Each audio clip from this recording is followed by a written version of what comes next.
My fiancée tried to ruin me at her bridal shower by screaming I cheated, so I pulled up receipts, GPS, and security footage right there in front of everyone and canceled the wedding while her whole family watched her melt down in silence at 9:14 a.m. on a Saturday. 3 weeks before my wedding, my fiancé texted me, "Hope you're ready for today. I'm telling everyone at my bridal shower what you've been doing. Every single person will know you cheated on me." Her name was Lydia Hayes. She was 29, perfect on paper, the kind of woman who made everyone believe she had her life together, which made the text even more surreal. I stared at my phone like it had just spoken a different language. I hadn't cheated. I hadn't even looked at anyone else in 4 years. I replied, "What are you talking about?" Her response came fast, "Don't play dumb. I know about her. The late nights. The conferences. I have proof. 2 p.m. today, Country Club Ballroom. You'll get your chance to confess." Then she stopped replying. Just like that, my whole body went cold. Lydia wasn't the impulsive type. If she was saying this, she'd been planning it. The bridal shower was supposed to be her big moment. A 50-guest event, half her family, half mine. Now it was apparently becoming the public execution of my reputation. For the next 5 minutes, I sat there motionless, trying to piece together what the hell she was talking about. Late nights? Yeah, we'd been in the middle of a major system migration at work. I manage IT projects. Everything I do is logged and timestamped. Conferences, 2 this year, both with my boss and coworkers. There was no her. Then I remembered Lydia's phrasing, "I have proof." So I opened Find My phone. We'd shared our locations for years. And that's when I noticed something that made my stomach drop. Wednesday night. She'd said she was at her best friend's place for dinner. Her location history showed a different address, an apartment complex I'd never seen before. Friday afternoon. She told me she was shopping with her mom. Her GPS pinged for 3 hours at a hotel downtown. Last night. Girls' night. GPS. Same apartment complex. Until 1:47 a.m. That's when I knew. This wasn't about her finding out something true. It was about her trying to bury something she'd done first. I called my best friend, Marcus, who works in digital forensics. "Emergency," I said. "Lydia's accusing me of cheating at her bridal shower in front of everyone. I need to prove I didn't, because I think she's the one cheating." He was silent for half a second, then said, "I'll be there in 15 minutes. Get your laptop." For the next 3 hours, we gathered everything. Phone records, building keycard logs, GPS data, calendar invites, credit card statements, proof down to the minute where I'd been. By 1:30 p.m., I had a full presentation ready to go. Marcus looked at it and said, "Bro, she's not ready for this. You're walking into war." "I know," I said, "and I'm bringing artillery." At 1:52 p.m., I walked into the Country Club Ballroom. 50 people turned to look at me. Lydia's mother froze mid-sentence. Lydia herself was up front, microphone in hand, smiling like she was already writing my obituary. She said, "Oh, you actually came. How brave." "Wouldn't miss it," I said. The music faded. She tapped the mic twice. "Before we start celebrating, there's something everyone here deserves to know." And as her voice echoed through the room, I smiled, because she didn't realize I had her entire secret life on a USB drive in my pocket. When I first met Lydia, she was wearing a black pencil skirt and laughing too loud in the break room of the office where I was setting up a client's server. She wasn't even supposed to be there. She worked for the client's marketing firm, not our company. But she made everyone in that room stop what they were doing. I remember thinking, that's the kind of person who changes your life. And she did. Just not the way I thought. We started dating a few weeks later. Lydia was charming, funny, and way too good at making people feel seen. She'd text me good morning before I woke up and good night before I slept. We synced up fast. Favorite coffee shops, the same playlists, the same sarcastic humor. She had this way of locking eyes that made you believe she'd never lie. 2 years in, we moved in together. She decorated everything. Candles in every corner, little affirmations taped on mirrors. She'd write things like, "I'm lucky to have you." I believed every word.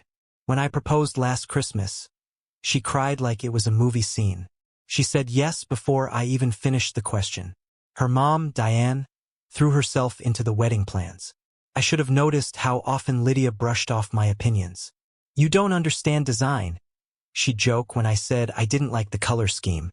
I figured it was stress. Around February, Lydia started working late. She was a marketing strategist, deadlines, campaigns, client dinners. Made sense. I even dropped by once to surprise her, but the office was dark. She texted an hour later saying she was in the conference room on another floor. I believed her. The first real crack came when she started accusing me of being distant. You're always at work, she'd say. You never make time for me. I reminded her that I was logging overtime for a system upgrade. She shrugged it off. Then one night, I woke up around 2 a.m. and realized she wasn't in bed. Found her in the living room, whispering into her phone. She hung up the second she saw me. Just talking to Sarah, she said. She's going through something. I didn't press. That's the kind of man I was, the kind who trusts. In April, she started pushing the wedding forward faster than I could process. Let's finalize everything before summer, she said. I thought she was just excited. Turns out, she was trying to lock everything down before the truth surfaced. By May, I noticed she'd changed her passwords. I asked about it. She said it was because some guy at work made her uncomfortable. Then came the late texts she'd hide when I walked by. The girls' nights that somehow ended after midnight. The client dinners that didn't show up on her calendar. Still, I didn't want to believe it. Then one Friday, I overheard her on the phone, whispering, "He doesn't suspect anything." I remember freezing in the hallway, heart pounding. When I asked who she was talking about, she said, "My boss. He doesn't know I'm planning your surprise party." There was no party. So when her text came that morning accusing me of cheating, everything clicked. The overcompensation, the secrecy, the deflection. She was setting me up. Marcus confirmed it that day while we were digging through the data. She's been to the same address. Apartment 4C, Eastbrook Towers, 21 times in 6 weeks. I asked, "Who lives there?" He pulled up the name. Ethan Cross, Lydia's personal trainer. That was when something in me shut off. The man she'd been training with for the wedding was the man she was sneaking off to. And instead of owning it, she was going to burn me in front of both our families. Marcus looked at me and said, "So what's the plan?" I looked at the clock. It was 12:47. "The plan," I said, "is to make sure the truth comes out in her own damn ballroom." By the time I pulled into the country club parking lot, I'd rehearsed exactly what I'd say if she tried to stop me from entering. But she didn't. She wanted me there. That was the wild part. She thought she was about to destroy me in front of everyone we knew. The place looked like a Pinterest dream. White roses, champagne tower, gold balloons that spelled bride-to-be. 50 guests. Her family. My mom. My sister. All smiling, clueless about what was coming. When I stepped inside, the room went quiet. Lydia's mother, Diane, froze with a mimosa halfway to her lips. Then her expression twisted. "What are you doing here?" she hissed. "It's my fiancée's bridal shower," I said. "I figured I should show up." She scoffed. "You have some nerve after what you've done." "Yeah," I said.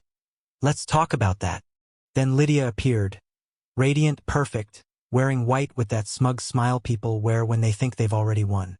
"You actually came," she said, voice loud enough for the nearby guests to hear. "How brave." "I wouldn't miss it for the world," I replied. She smirked. "You'll wish you had." 10 minutes later, the microphone clicked on. The DJ killed the background music. Lydia stepped up, holding her champagne flute like a weapon. "I want to thank everyone for coming today," she said, eyes shining with fake tears. "But before we celebrate, there's something I need to share. Something important." People shifted uncomfortably. My sister, Ellie, pulled out her phone and hit record. She'd always trusted her gut, and apparently her gut told her to film. Lydia's voice wavered, just enough to sound believable. "For months, I've had this feeling something was wrong. Late nights, Strange messages. Business trips that didn't add up. I didn't want to believe it, but she turned toward me. I found proof. Evan's been seeing someone else. I can't go through with this wedding. Gasped. Someone dropped a glass. My mother stood up, voice trembling. Lydia, that can't be. It's true, Lydia interrupted. I have the receipts, the texts, the location history. He betrayed me, and I can't stay silent. She looked right at me. Do you have anything to say? I smiled.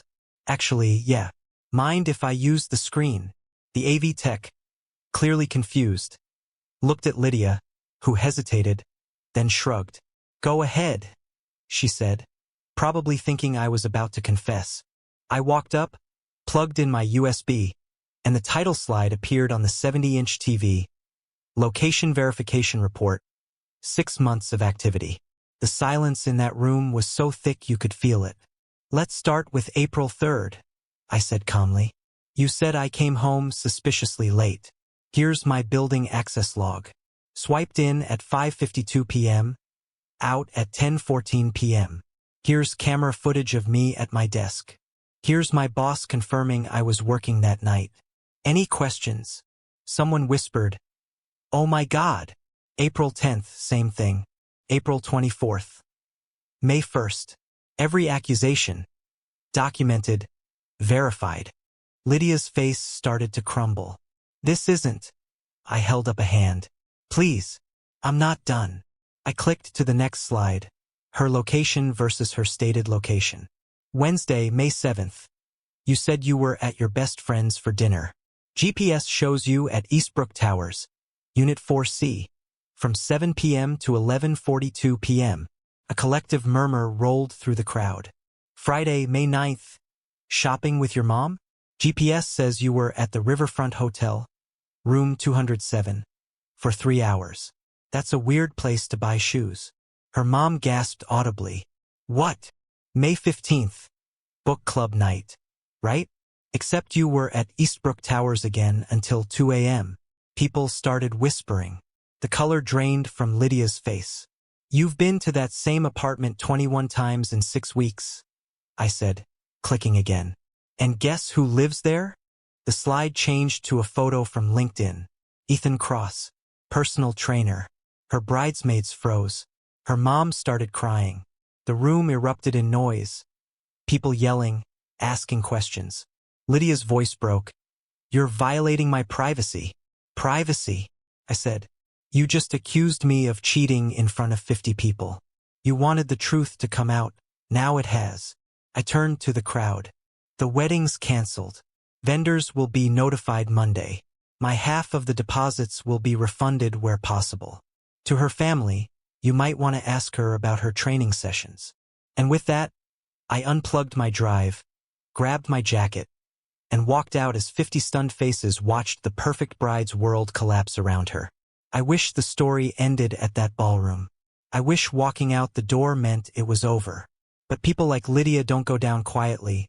They drag you through the mud on their way down. That night, I didn't sleep. My phone was a war zone. 40 missed calls, hundreds of messages. Her family calling me a psychopath. Her bridesmaids demanding explanations. My coworkers texting, WTF happened? Every time I blocked a number, another one popped up. At 8:07 a.m. Sunday, there was pounding on my apartment door. Not knocking, pounding. I checked the peephole. Lydia's dad, Martin, and her brother, Ryan. Both red-faced. I didn't open. Evan, Martin shouted. We need to talk. No thanks. You humiliated my daughter in front of everyone. I replied through the door. Your daughter humiliated herself with her lies. I just brought the receipts. Ryan slammed his fist on the door. Open it, coward. Or what? I said. You'll break it down? Cool. I'll call the cops and you can explain to them why you're threatening me at 8 a.m. Silence. Then Martin said softer. She made a mistake. Evan, she's young. She's 29, I said. And that wasn't a mistake. It was a plan. They left after a minute, and I called my landlord about changing the locks. Monday morning, I started canceling vendors, venue, photographer, caterer. Lost about 5 grand total. Expensive lesson, but cheaper than a divorce. By Tuesday, Lydia's maid of honor, Bree, showed up at my office. Security called to warn me. I told them to tell her I was unavailable. She waited in the lobby for 2 hours before leaving. Then Wednesday hit. I was in a meeting when my phone exploded again. Lydia's mom had posted on Facebook. My daughter's ex-fiancé tracked her location, violated her privacy, and humiliated her at her own bridal shower. This is emotional abuse. Please share to raise awareness about controlling men. She tagged me, and my employer. By lunch, the post had over 400 shares. My boss, Steve, called me. Hey man, are you okay? I saw something on social media. I told him everything. Sent him the same files I'd shown at the shower. There was a pause. Then, oh, so she's lying. Completely. He sighed. For what it's worth, I'd have done the same thing.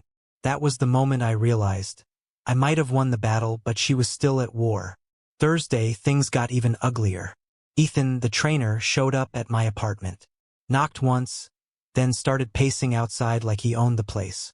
I opened the door just enough to block it with my foot. You Evan? He asked.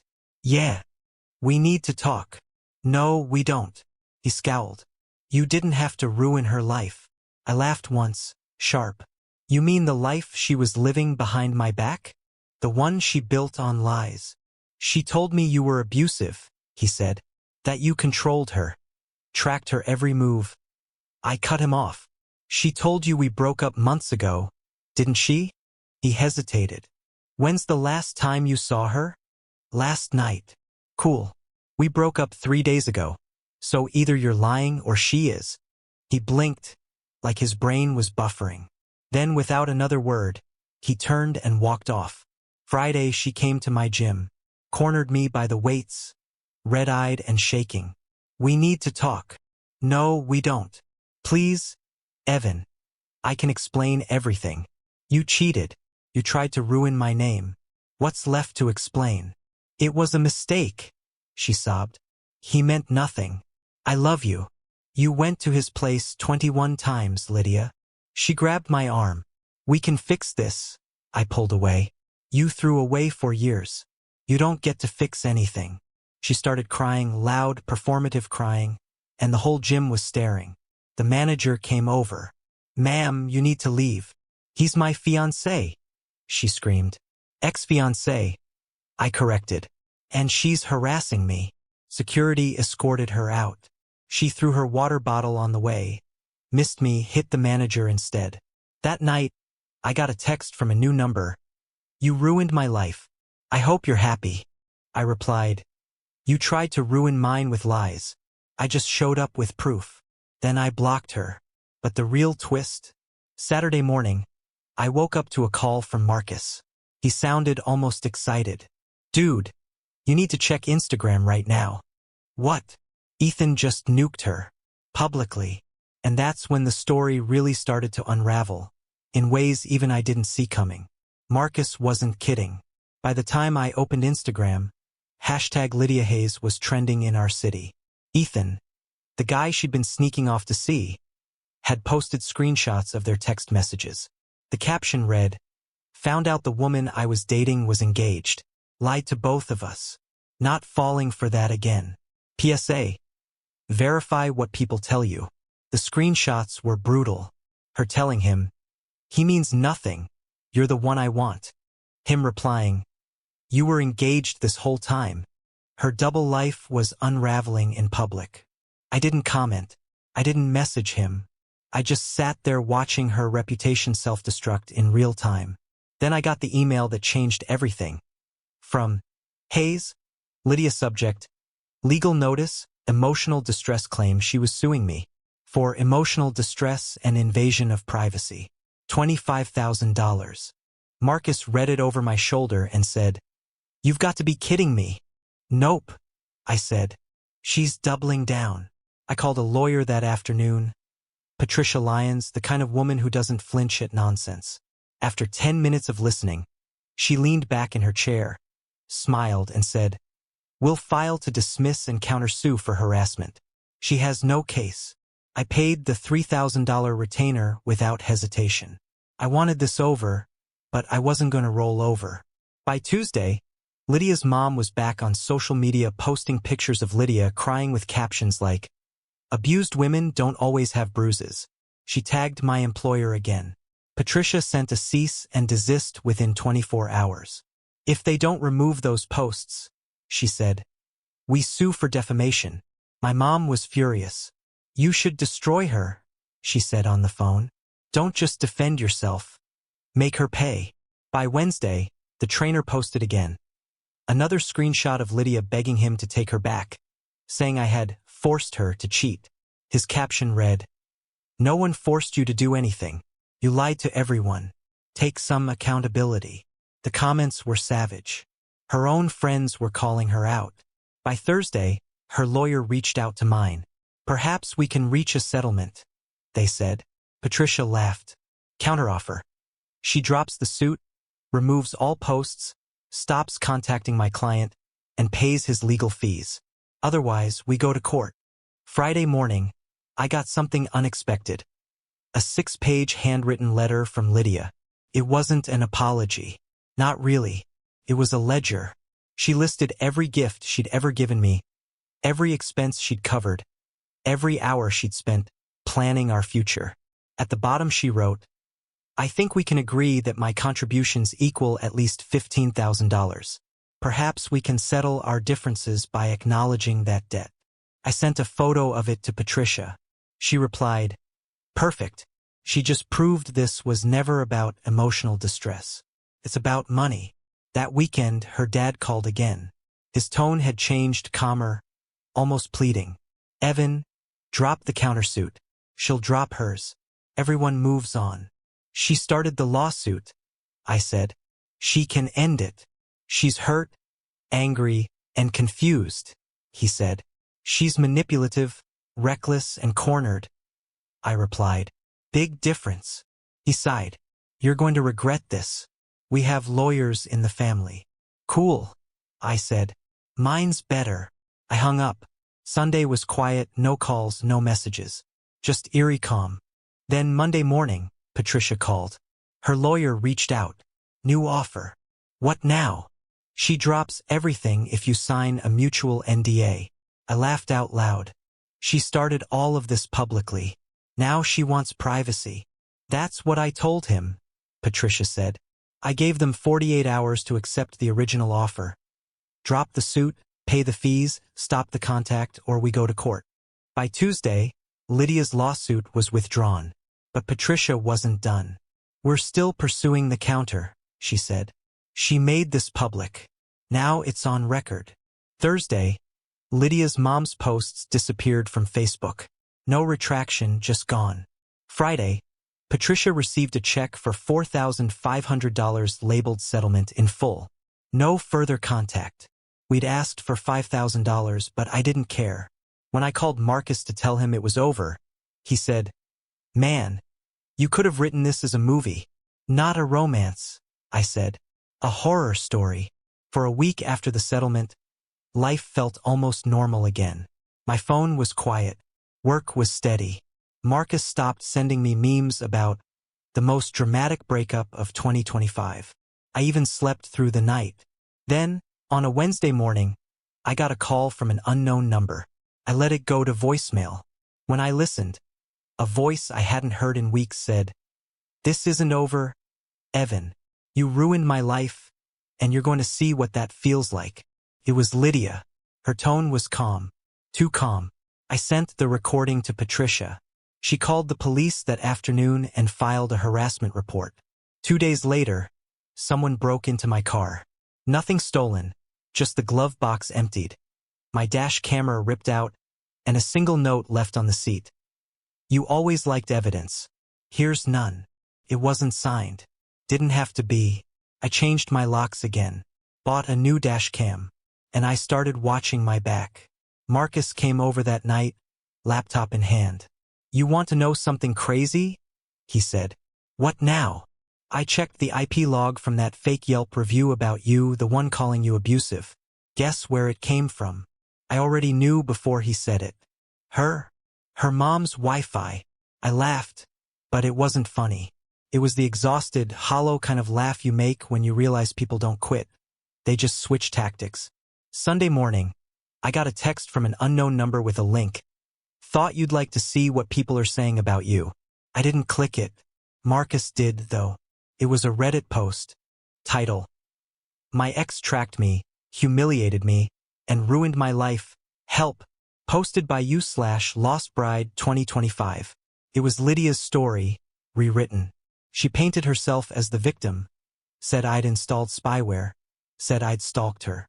People were commenting things like, "Call the cops," and "He sounds dangerous." Marcus traced the timestamps. She'd posted it the night she sent that "I'm leaving town" message. It blew up fast. 15,000 upvotes. Then someone commented, "Wait, isn't this the woman whose fiancé exposed her for cheating at a bridal shower?" And that was it.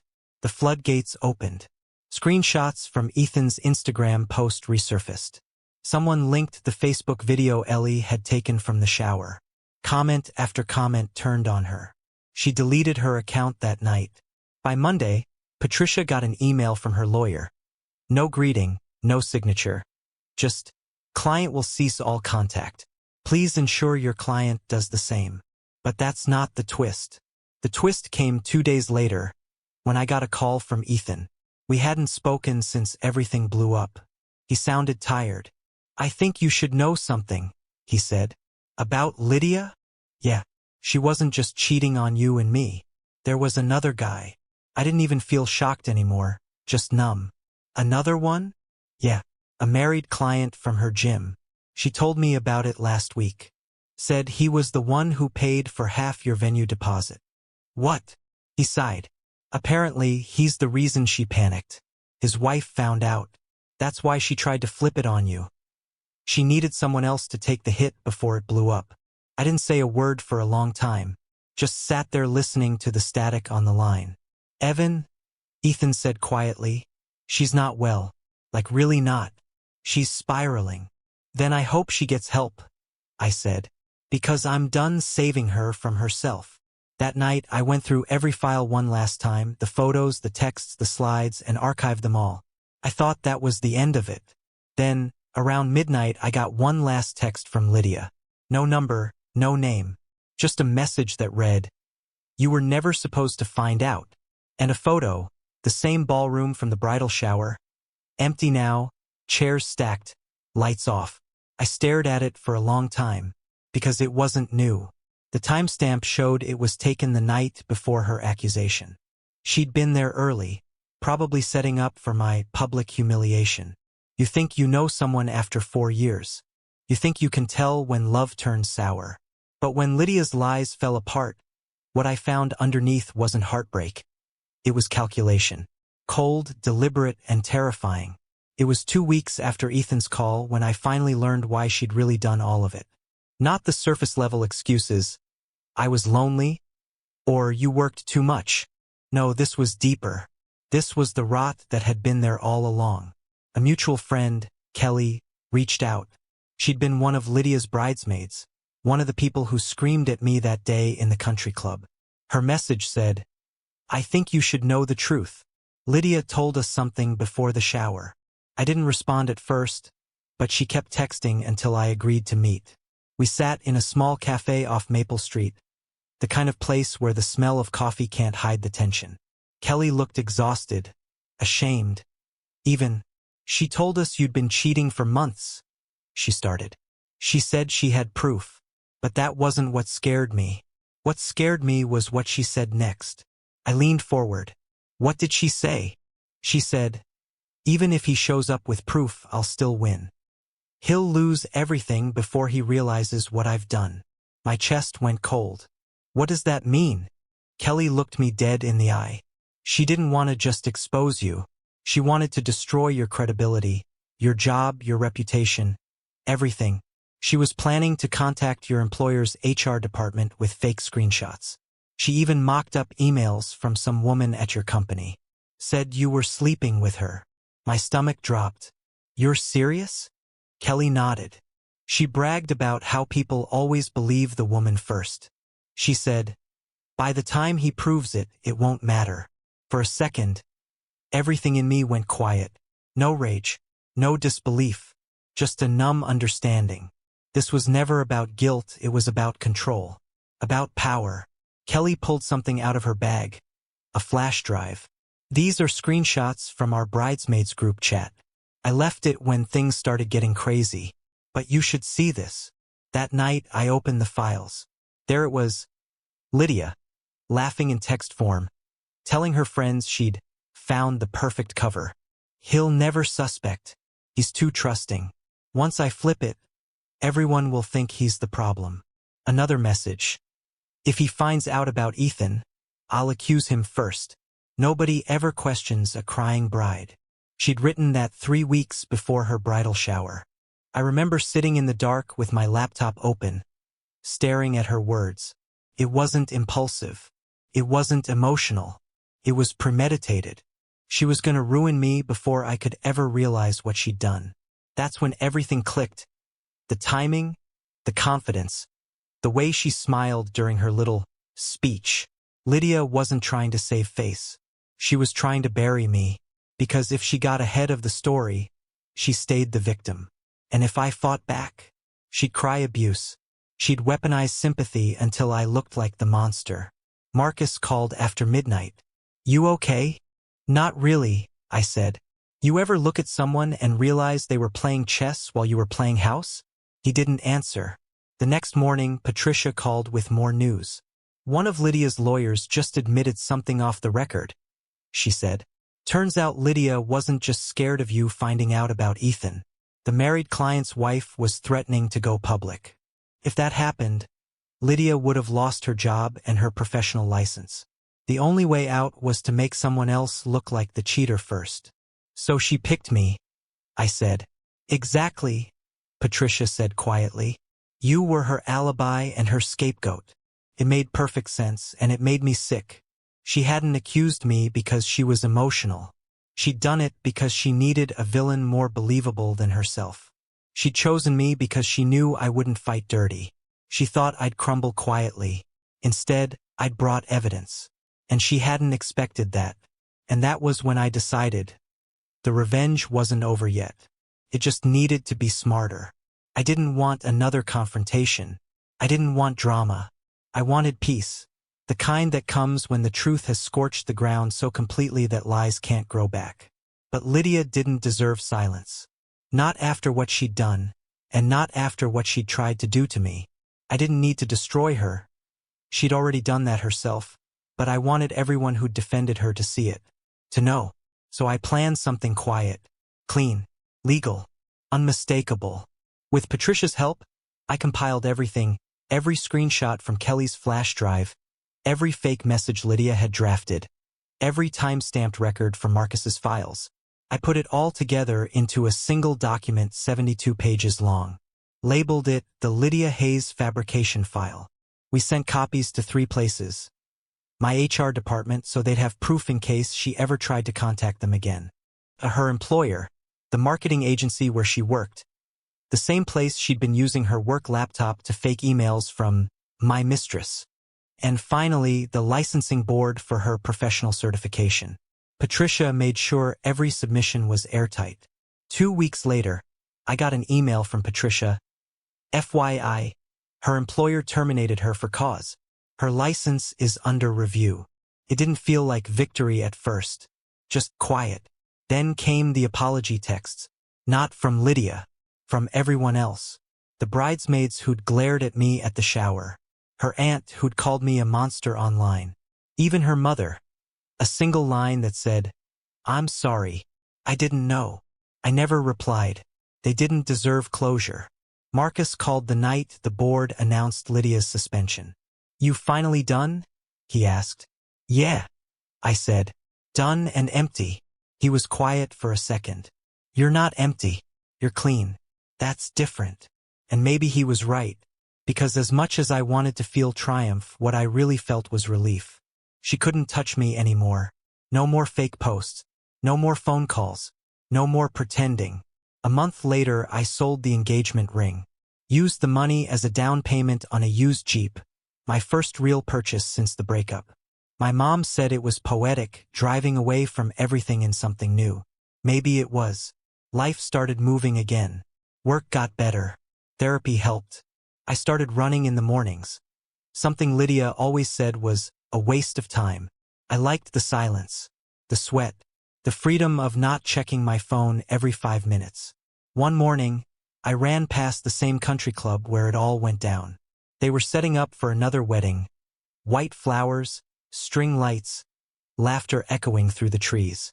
For a moment, I felt that familiar ache in my chest, the ghost of what could have been. Then I remembered the ballroom, her voice on the microphone, the way she smiled when she thought she'd ruined me. And I smiled instead, not because I'd won, but because I'd survived her. Before leaving, I took a picture of the building.